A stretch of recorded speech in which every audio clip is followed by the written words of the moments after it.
Què? Te'n vas uns dies a la platja aquest estiu? Et preocupa que al tornar les teves plantes estiguin seques? Doncs en aquest vídeo t'explico un mètode que pots adaptar molt fàcilment perquè les teves plantes sobrevisquin. Això sí, primer assegura't que tens un bon encoixinat. Aquí dalt t'ensenyo on trobo el meu encoixinat, tot i que també pots fer servir fulles seques de les plantes que es vagin assecant. Només necessites un cordill més aviat gruixut, com aquest, i unes tisores per tallar. Això sí, aigua en un dipòsit prou gran depenent dels dies que estiguis fora.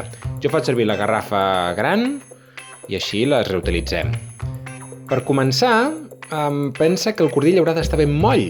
Llavors, si fas servir alguna cosa que pesi perquè tot el cordill s'enfonsi fins al fons, com aquí pots veure, doncs t'assegures que l'aigua pugui conduir-se millor i que arribi al test, perquè d'això es tracta, de conduir l'aigua a través del cordill.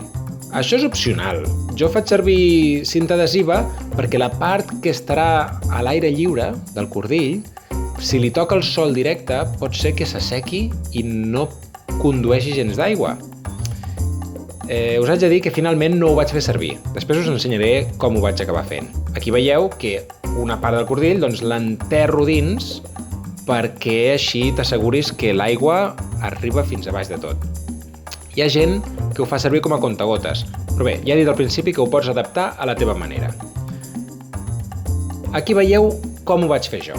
Com que la meva jardinera té espais d'entremig, que la vaig forrar per dins, directament vaig fer un forat a la meitat, un forat també a la garrafa, com veieu aquí, i vaig fer que el cordill anés directe al centre de la jardinera.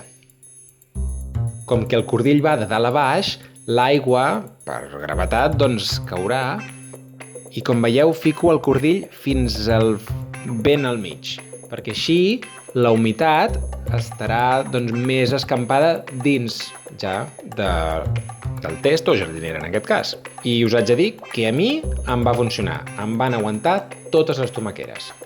És molt important, però, que ho proveu amb dies d'antelació, perquè potser proveu un mètode, exactament el mateix que jo, o el del contagotes, i no funciona bé. Doncs és anar provant fins que trobis aquell punt en el que les teves plantes sobreviuen.